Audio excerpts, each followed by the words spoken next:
Bismillahirrahmanirrahim. Assalamualaikum warahmatullahi wabarakatuh. Alhamdulillahilladzi hadana lihadza wa ma kunna linahtadiya laula an hadanallah. Asyhadu an la ilaha illallah wa asyhadu anna Muhammadar Rasulullah. Allahumma fassalli wa sallim wa barik ala sayyidina Muhammadin wa ala alihi wa ashabihi ajma'in. Amma ba'du. Jamaah Majelis Ta'lim Al-Kautsar yang dimuliakan Allah Subhanahu wa taala, alhamdulillah selalu kita bersyukur kehadirat Allah Subhanahu wa taala. Salawat dan salam kita sampaikan kepada Rasulullah Muhammad sallallahu alaihi wasallam. Kita sangat yakin rasa syukur kita yang selalu kita panjatkan kehadirat Allah, salawat dan salam yang kita selalu sampaikan kepada Rasulullah akan menambah kebaikan-kebaikan dunia kita dan insya Allah kebaikan akhirat kita semuanya. Amin ya rabbal alamin. Kajian tafsir pada hari ini dimulai dari surat Ibrahim ayat yang ke-7 sampai dengan ayat 27. 20 ayat kita akan bahas pada hari ini dengan izin Allah Subhanahu wa taala. Ayat yang ke-7 dikatakan sebagai salah satu dari qaidatul hayah, kaidah kehidupan. Yang ini berlaku kepada siapapun, dimanapun dan kapanpun ia berada. A'udzubillahi minasyaitonir rajim. Bismillahirrahmanirrahim. Wa idz ta'adzana rabbukum la in syakartum la azidannakum wa la in kafartum inna 'adzabi lasyadid. Dan Allah Subhanahu wa taala memaklumkan kepada kita semuanya dengan bahasa, dan ingatlah ketika Tuhanmu memaklumkan kepadamu. Pemaklumannya sebuah kaidah kehidupan, jika kalian mensyukuri karuniaku maka aku akan tambahkan untukmu nikmatmu, dan apabila kalian ingkar kufur nikmat maka sungguh azabku amat sangat pedih. Shadaqallahul azim. Seseorang ketika diberi nikmat oleh Allah berkemungkinan ia mensyukurinya, namun juga berkemungkinan ia mengkufurinya. Karenanya kaidah ini akan menguatkan kesyukuran kita kepada Allah. Mensyukurinya berarti mengakui bahwa Allah lah yang mengkaruniakan semua karunia-Nya. Mengakui bahwa nikmat yang kita terima adalah pasti dari Allah Subhanahu wa taala. Pengakuan itu bisa dengan lisan kita, alhamdulillahi rabbil alamin. Dengan keyakinan kita lebih yakin lagi dengan Allah Subhanahu wa taala. Namun dengan perilaku dan amal kita sehari-hari, kita gunakan nikmat itu dalam rangka beribadah kepada Allah Subhanahu wa taala. Namun sebaliknya, manusia ada yang dikategorikan kufur nikmat, mengingkari, tidak mengakui, malah ia sombong dengan nikmatnya. Kemudian ia menggunakan nikmat itu dalam rangka bermaksiat kepada Allah Subhanahu wa taala.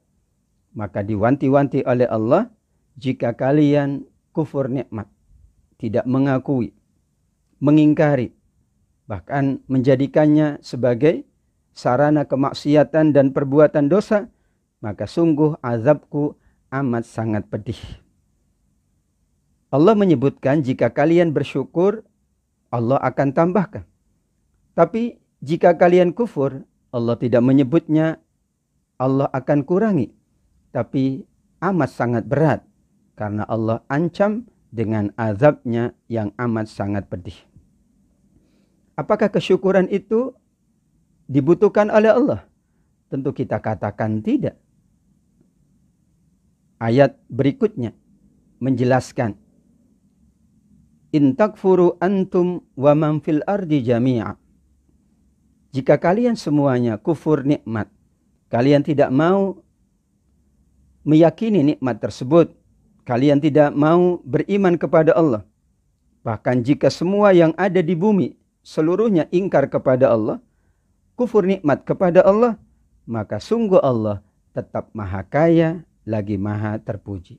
Fa innallah la ghaniyyun hamid. Berarti sesungguhnya mensyukuri nikmat Allah adalah untuk kebaikan kita. Demikian juga kita tidak mengkufuri nikmat Allah juga untuk kebaikan kita. Di dalam hadits qudsi sampai disebutkan, lau anna awwalakum wa akhirakum wa insakum wa jinnakum. Kalau semua manusia dari pertama Allah ciptakan sampai yang terakhir Allah ciptakan, bahkan bangsa jin pun demikian, mereka semuanya beriman kepada Allah, ala atqa qalbi rajulin wahid, semuanya ketakwaannya bagus, tidak juga menambah kekayaan dan kemahakuasaan Allah. Namun sekiranya seluruh manusia termasuk jin juga kufur kepada Allah, tidak akan juga mengurangi kemahakaya Allah dan maha terpuji Allah subhanahu wa ta'ala. Karenanya kesyukuran itu adalah untuk kebaikan kita, dan kekufuran tentu kita sangat menghindarinya, karena itu juga akan merugikan dunia kita dan pastinya akan menjadi penyesalan di yaumil qiyamah kelak. Ayat ke-9 Allah sampaikan kepada kita untuk kita memperhatikan, untuk kita mentadaburi, merenungkan apa yang pernah terjadi kepada beberapa kaum sebelum kita. Ada kaum Nabi Nuh, ada kaum Ad, kaumnya Nabi Hud, ada kaum Samud, kaumnya Nabi Soleh, walladzina min ba'dihim, dan kaum-kaum setelah mereka. Allah yang maha tahu tentang mereka seluruhnya. Inilah mukjizat dari Al-Quran. Allah menceritakan apa yang terjadi di masa yang lalu, beberapa ribu tahun yang lalu.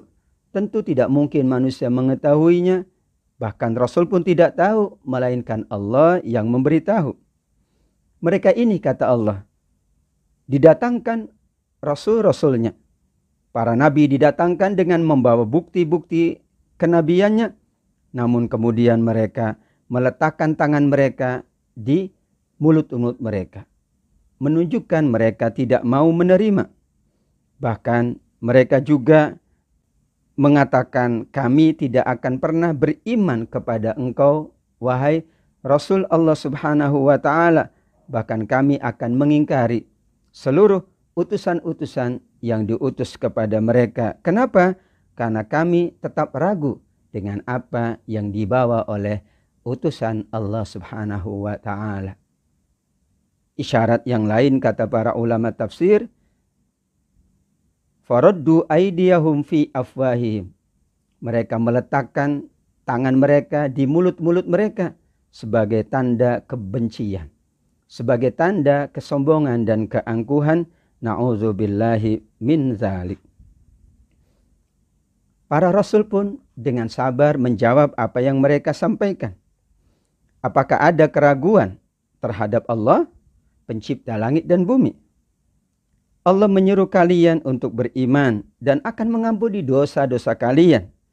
Bahkan Allah akan tangguhkan hukuman dan siksaan sampai batas waktu yang Allah tentukan. Nabinya berusaha untuk membimbing mereka dan memberikan kebaikan atas apa yang Allah sampaikan kepada para nabinya. Namun inilah yang dikatakan oleh kaum yang ingkar kepada para nabi Allah, kamu hanyalah manusia seperti kami. Kamu menghalangi kami menyembah apa yang disembah oleh nenek moyang kami. Karenanya jika benar kamu nabi Allah, datangkan bukti kebenarannya, datangkan azab kepada kami semuanya. Begitulah mereka menantang nabi-nabi Allah Subhanahu wa ta'ala.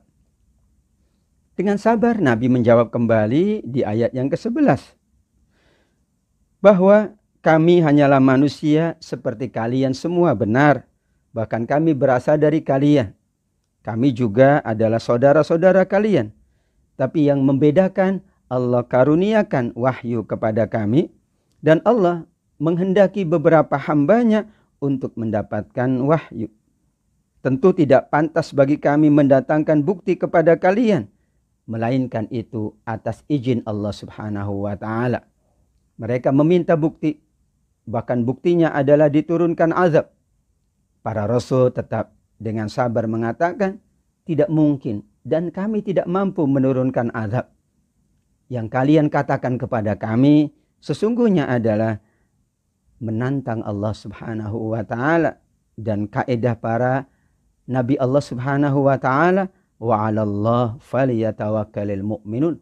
Sungguh sebaiknya kita bertawakal kepada Allah, berserah diri kepada Allah setelah kita ikhtiar dengan sungguh-sungguh.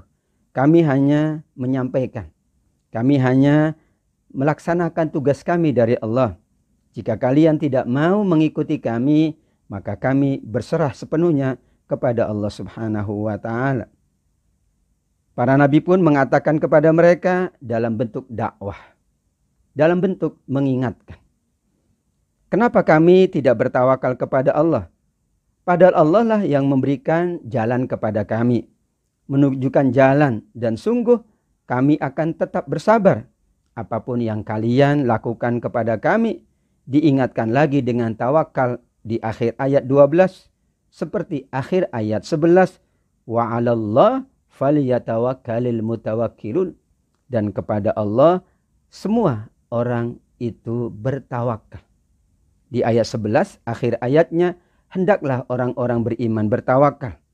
Di ayat 12 lebih umum lagi, hendaknya semua manusia hanya berserah diri bertawakal kepada Allah Subhanahu wa ta'ala. Ada kalimat khasah yang khusus, tapi ada kalimat amah yang umum. Karena tawakal dibutuhkan oleh siapapun. Tawakal kita akan memudahkan jalan kita. Tawakal kita akan melancarkan usaha kita. Tawakal kita akan membuka pintu rahmat Allah Subhanahu wa ta'ala. Jamaah yang dimuliakan oleh Allah Subhanahu wa ta'ala. Ayat 13 sampai dengan ayat 18 berbicara tentang mereka yang ingkar kepada Rasul Allah Subhanahu wa ta'ala.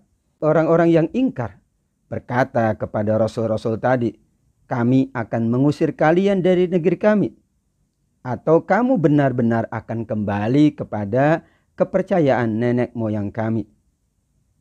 Kami pasti akan mengingkari semua yang kalian sampaikan kepada kami. Maka Allah mewahyukan kepada para nabi tadi, menenangkan para nabi tersebut. Allah memberikan pertolongannya kepada para nabi tersebut. Lanuhlikanna zalimin. Allah lah yang akan menyelesaikan apa yang telah diperbuat oleh kaum-kaum mereka terhadap nabi-nabi mereka. Bahkan kemudian kami, kata Allah, akan menempatkan kamu di negeri-negeri itu setelah mereka, agar kemudian orang semakin takut, orang semakin yakin dengan Allah Subhanahu wa ta'ala. Kami akan menempatkan kalian di negeri-negeri itu setelah mereka. Dan mereka pun kemudian diberikan kemenangan oleh Allah, orang-orang yang mengikut para nabi. Sedangkan yang berbuat sewenang-wenang, yang sombong kepada para nabinya, bahkan mereka keras kepala, Allah binasakan dengan azab Allah Subhanahu wa ta'ala. Tidak cukup sampai di situ. Di hadapan mereka, kata para ulama, di waktu yang akan datang, di alam akhirat, mereka akan ditempatkan ke dalam neraka jahanam. Salah satu dari minuman neraka jahanam disebutkan di ayat 16 ini adalah terbuat dari air nanah, busuk dan tidak akan menghilangkan rasa dahaga.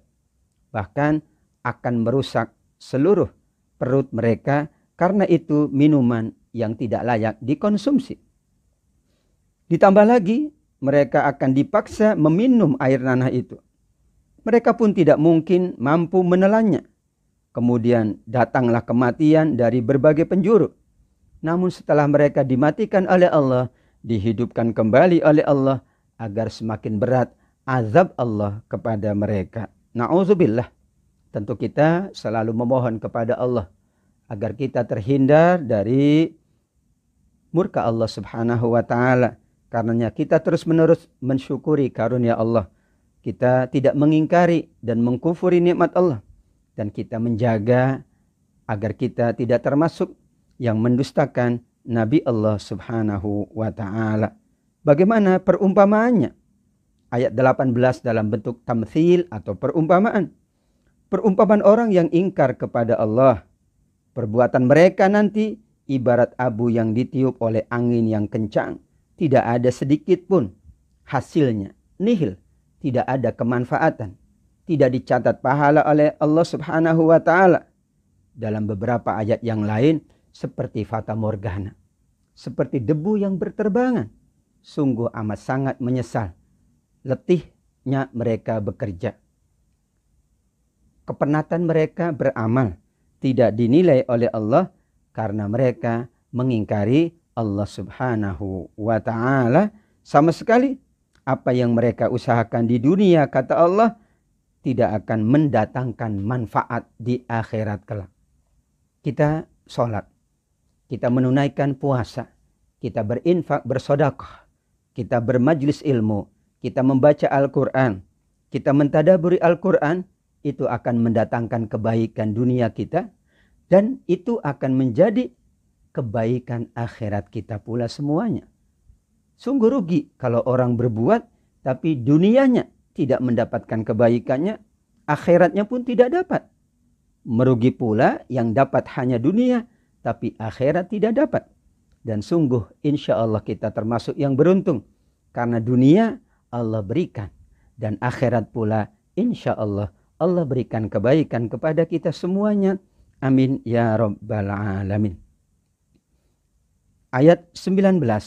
Allah mengingatkan kita agar memperhatikan keindahan dan keagungan ciptaan Allah di alam semesta ini. Tidakkah kamu memperhatikan Allah mencipta langit dan bumi dengan benar sebenar-benarnya? Jika Allah menghendaki, sangat mudah untuk mematikan semua manusia, menghancurkan semua jagat raya ini. Dan ketika Allah membinasakan manusia, mematikan manusia, amat sangat mudah pula Allah mengganti manusia tersebut dengan manusia berikutnya. Begitulah silih berganti antara satu manusia, antara satu kaum dengan kaum yang lain. Dan ini kata para ulama tafsir menunjukkan kemahakuasaan Allah ketika manusia ingkar. Kemudian ditetapkan azab untuk mereka, maka berakhirlah generasi tersebut. Namun Allah akan ganti mereka dengan manusia yang lain. Dan berikutnya sunnatullah terus menerus demikian. Ujungnya adalah ketika kiamat, maka berakhirlah kehidupan seluruh manusia. Bahkan seluruh kehidupan ini akan berakhir. Termasuk kehidupan hewan, kehidupan alam semesta. Semuanya berakhir dengan ketetapan Allah Subhanahu wa ta'ala.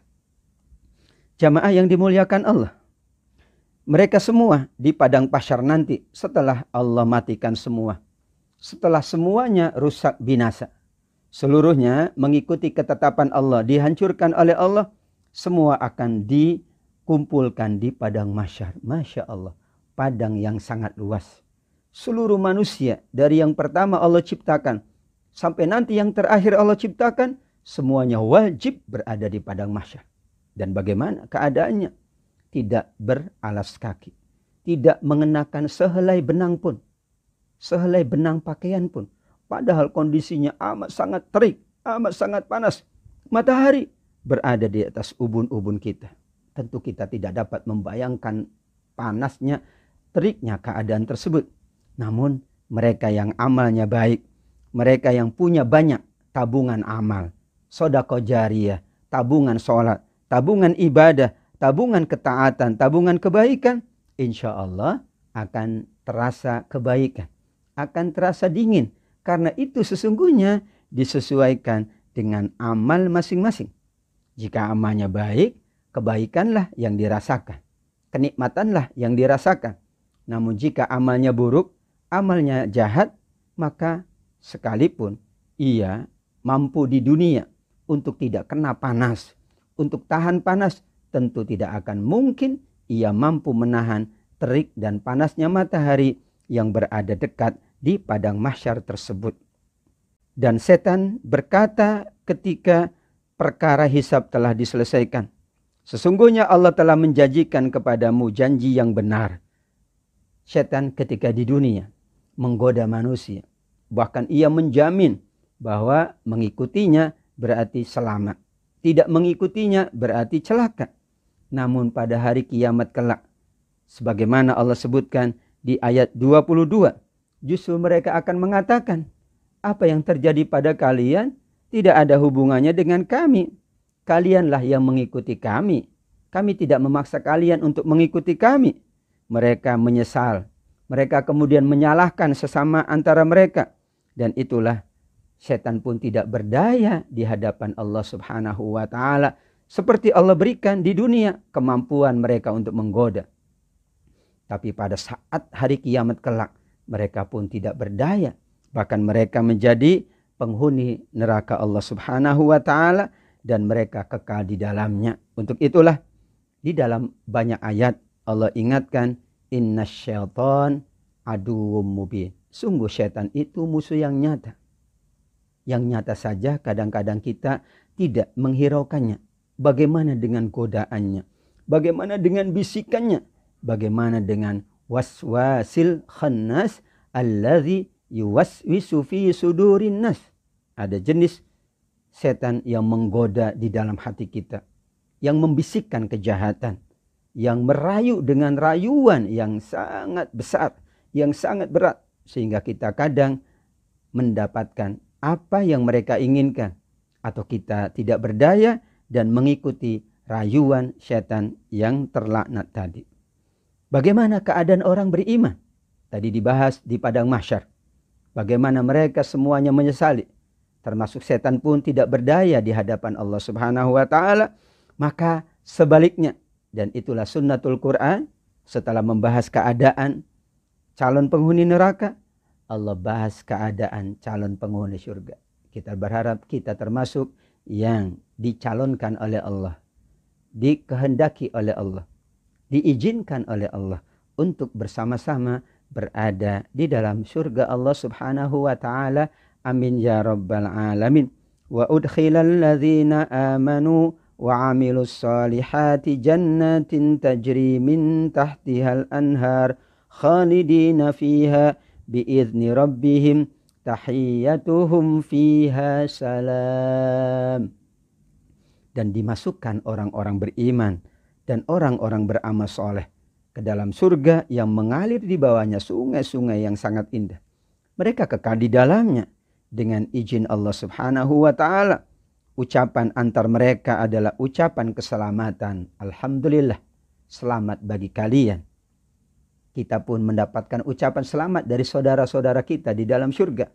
Antar para penghuni surga saling mengucapkan selamat, saling mengucapkan kebahagiaan. Selamat wahai fulan, Anda sudah berada di surga. Ia pun akan membalas, salamun alaikum. Kalian pun selamat, kalian pun sejahtera, karena kalian berada di tempat yang sangat mulia, surga Allah Subhanahu wa ta'ala. Itulah akhir kehidupan yang Allah awali dengan bagaimana keadaan kaum yang tidak beriman kepada para nabinya. Bahkan mereka sombong kepada para nabi. Mereka menghina para nabi. Karenanya Allah gambarkan tahapan demi tahapan. Dari awal kehancuran seluruh alam ini. Kehancuran seluruh yang Allah ciptakan. Kemudian kematian manusia. Padang mahsyar. Berikutnya ada hisab. Ada mizan. Dan berikutnya ada sirat. Penyesalan manusia yang tidak beriman. Penyesalan setan pun digambarkan di ayat-ayat ini.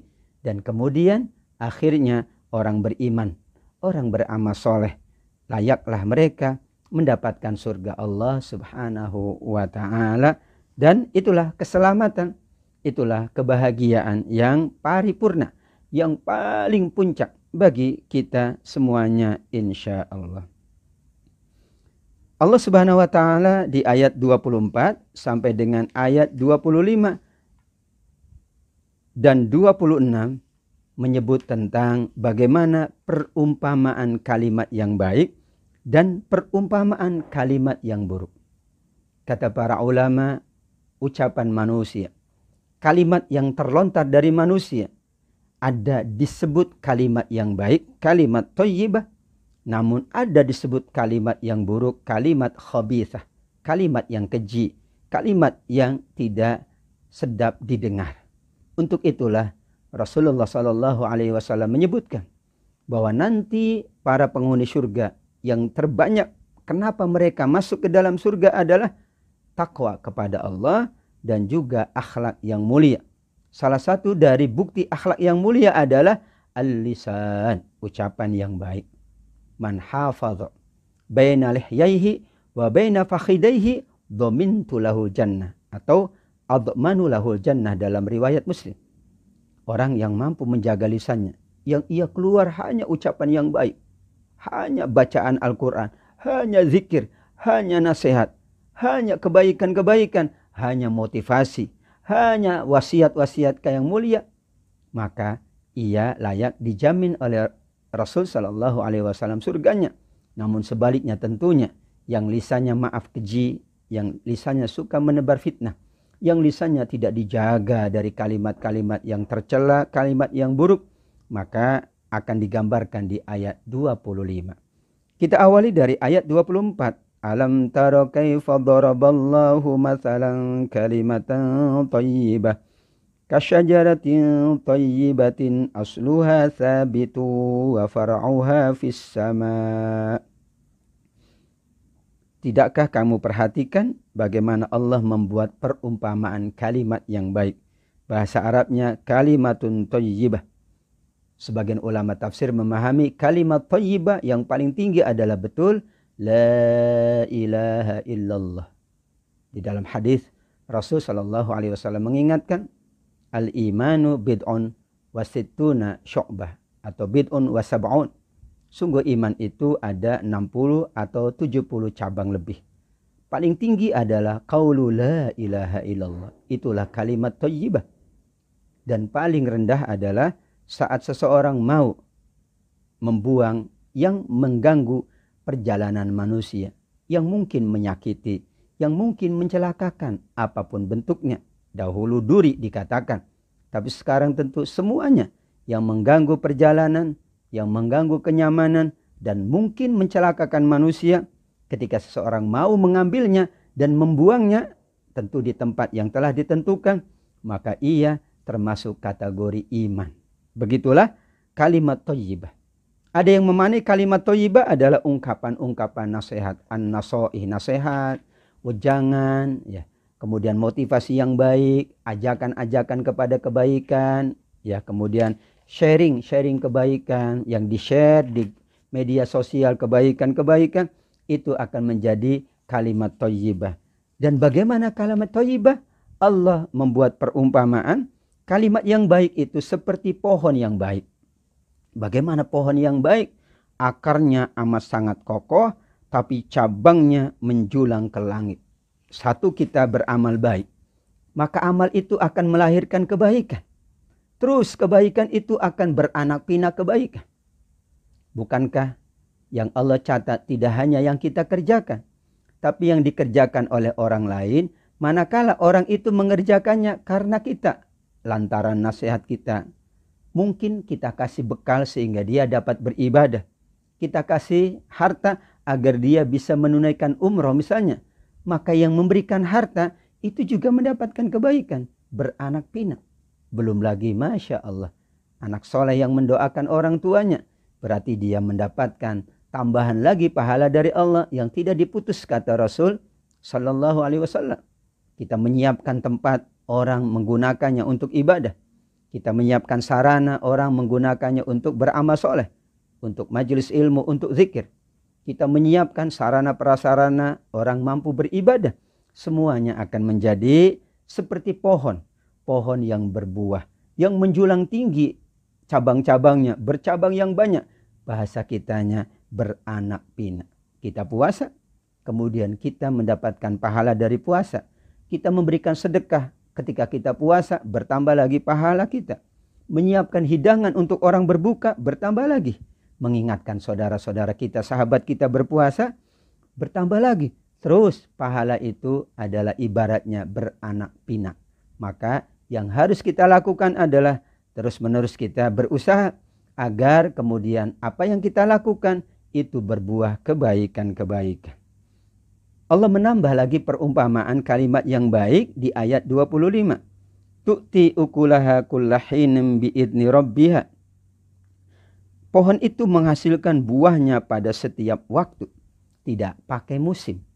Kullahin, setiap saat, kalau sesuai bahasa aslinya, makna bahasanya setiap saat. Itu menunjukkan buah dari kebaikannya itu dipetik setiap waktu. Kita berbuat sekarang kebaikan, kita petik sekarang juga. Kita petik besok, kita petik beberapa waktu yang akan datang. Bahkan kebaikan kita dipetik oleh anak kita, dipetik oleh sahabat kita, oleh keluarga kita. Begitulah perumpamaan kalimat yang baik seperti pohon yang baik, akarnya kokoh, tidak mudah layu, tidak mudah roboh, dan terus menerus amal kita diperkuat oleh Allah, menghasilkan sekian banyak buah yang buahnya itu matang setiap saat yang dibutuhkan, namun dengan izin Allah Subhanahu wa Ta'ala. Kita berharap ibadah yang kita jalankan, bahkan majlis yang kita jalankan itu ibarat pohon tadi, pohon yang baik. Buahnya itu amat sangat manis, amat sangat lezat. Cabangnya berada di mana-mana, cabang kebaikannya beranak pinak. Siapapun mendapatkan kebaikan dari yang kita tanam. Karenanya disitulah kenapa kata para ulama, gambarannya pohon. Usia pohon lebih lama dari usia kita. Ketika kita menanam kebaikan, usia kebaikannya panjang. Yang menanam mungkin sudah meninggal dunia, tapi pahalanya tidak berhenti. Rasulullah SAW juga menyampaikan tentang pahala kita menanam pohon. Ma yagrisul mu'minu gharsan aw yazra'u zar'an. Tidaklah seorang mukmin menanam pohon, menanam tumbuhan, kemudian dimakan oleh burung, dimakan oleh makhluk Allah, maka itu kana lahu bihi sedekah, dinilai pahala sedekah. Padahal mungkin orangnya sudah berada di alam kubur. Kita menanam pohon, kita tanam kebaikan, kita tanam wakaf, kita tanam sedekah jariyah, kita tanam nasihat-nasihat yang mulia. Lantas orang setelah kita, anak kita, keluarga kita menjalankannya, maka kita mendapatkan tetap saja dari Allah pahala yang terus mengalir. Amin ya rabbal alamin. Begitulah Allah membuat perumpamaan untuk manusia agar mereka selalu mengingat kebesaran, keagungan Allah Subhanahu wa Ta'ala. Sekarang apa perumpamaan kalimat yang buruk, kalimat yang tidak baik? Perumpamaan kalimat yang buruk seperti pohon yang buruk. Akarnya sudah tercabut dari permukaan bumi, tidak dapat tegak, amat sangat mudah goyah atau roboh. Karena kalimat yang tidak baik, kalimat yang buruk itu, meskipun dianggap sebuah kekuatan, pasti orang pun akan tidak mau mendengarnya. Orang pun akan tidak mau mengamalkannya karena itu keburukan. Lambat laun pun seperti pohon, tercabut akarnya dan pohon itu akan layu dan mungkin akan roboh. Karenanya tidak tetap sedikit pun dan tidak ada buah yang dihasilkan. Seluruhnya adalah keburukan-keburukan. Itulah kenapa Rasulullah SAW menyebutkan, dikaitkan dengan ayat ini, bahwa man sanna sunnatan hasanah falahu ajruha wa ajru man amila biha ila yaumil qiyamah. Orang yang melakukan aktivitas kebaikan, kemudian kebaikan itu dilakukan oleh orang setelahnya, maka ia akan mendapatkan pahala kebaikan dari kebaikannya dan kebaikan orang yang mengikutinya. Demikian juga orang yang melakukan keburukan, kemudian keburukan itu diikuti oleh sekian banyak orang, maka ia mendapatkan keburukan atau balasan sama dengan balasan orang yang melakukannya. Ia melakukan keburukan, mendapatkan balasan. Kemudian orang yang mengikuti keburukannya, Allah tambah lagi balasan kepada dirinya. Na'udzubillah. Ayat terakhir 27 yang kita bahas pada hari ini masih ada korelasinya. Ada hubungannya dengan ayat 24 sampai 26 tadi. Namun ini adalah tentang bagaimana Allah teguhkan ucapan kita di yaumil qiyamah kelak. Kalau sepanjang hidup dunia ucapan kita hanya kebaikan, hanya kalimat thayyibah, hanya la ilaha illallah, hanya zikir, hanya tasbih, hanya baca Al-Quran, hanya nasihat, maka insya Allah berbuah. Kata Allah Subhanahu wa ta'ala, Allah akan meneguhkan ucapan-ucapan orang beriman, dan kemudian dalam kehidupan dunianya, demikian juga dalam kehidupan akhiratnya. Keteguhan kita dalam kehidupan dunia, ucapan-ucapan yang selalu kita sebutkan dalam kebaikan dunia ini, itu mempengaruhi kekuatan atau keteguhan hati kita di yaumil qiyamah kelak. Ibarat kata, orang yang selalu berbuat baik, maka di sana pun akan mendapatkan kebaikan. Kalau yang selalu diucapkannya kebaikan, itu pun akan diteguhkan oleh Allah. Sebagian ulama mengkaitkan ayat ini dengan keadaan di alam kubur. Orang yang kalimat baiknya selalu ia sampaikan dalam kehidupan dunia. Kalimat thayyibah, zikir, baca Quran, dan seluruh kebaikan itu. Maka nanti ketika ada pertanyaan malaikat Munkar dan Nakir, pertanyaan malaikat yang ada di alam kubur, kita pun dapat menjawab dengan sebaik-baiknya. Karena di dunia kita selalu menyebut kata-kata itu. Kita selalu melafadzkan kalimat-kalimat yang baik. Padahal kalimat yang baik, sebagaimana Rasul SAW menyebutkan, man kana akhiru kalamihi la ilaha illallah dakhala jannah. Kalau orang mampu hingga akhir hayatnya melafadzkan kalimat la ilaha illallah, kalimat thayyibah yang paling tinggi, ia layak mendapatkan surga Allah Subhanahu wa ta'ala. Sebelum di hari kiamat, di alam kubur Allah teguhkan kalimatnya. Man rabbuka, ia mampu menjawab. Ditanya berbagai pertanyaan, ia mampu jawab. Berarti Allah teguhkan kalimatnya, karena di dunia ia selalu menjaga kalimat yang baik, ia selalu menjaga lisannya. Padahal Allah pula berfirman di surat Qaf, ma yalfizu min qaulin illa ladaihi raqibun atid. Tidak ada yang terucap dari siapapun, ucapan apapun, kecuali ada malaikat yang mencatatnya. Agar dicatat kebaikan, kalimat thayyibah lah, ngajilah, baca Quran lah, zikirlah, tasbihlah, tahmidlah, dan nasihat-nasihat yang baik. Kita hindari dari ucapan-ucapan yang disebut oleh Allah kalimat khabithah, kalimat yang keji, kalimat yang buruk. Insya Allah jika kita mampu menghadirkan kalimat thayyibah seperti dalam majlis ilmu ini, yang kita bahas adalah Al-Quran, yang kita bahas adalah hadis-hadis Rasul, yang kita bahas adalah nilai-nilai kebaikan. Mudah-mudahan ini akan menjadi catatan kebaikan kita, buahnya terus tidak pernah berhenti, meskipun nanti seseorang yang berbuat baik itu sudah berada di alam barzakh, alam kubur. Demikian ibu-ibu jamaah majlis taklim Al-Kautsar yang dimuliakan Allah, khususnya pimpinan Ketua MT Al-Kautsar, mudah-mudahan kita selalu mendapatkan keberkahan, selalu diberikan oleh Allah sehat walafiat, sehat secara fisik, afiah secara rohani kita. Kita dijaga dan dilindungi oleh Allah, tidak hanya kita, keluarga kita, sahabat kita, dan seluruhnya insya Allah dalam perlindungan Allah Subhanahu wa ta'ala. Amin ya rabbal alamin. Demikian majlis kita pada hari ini, mudah-mudahan menambah keberkahan, menambah kedekatan kita dengan Al-Quran, yang nanti Al-Quran akan mensyafaati kita di yaumil qiyamah kelak. Amin ya rabbal alamin. Al-afu minkum. Wassalamualaikum warahmatullahi wabarakatuh.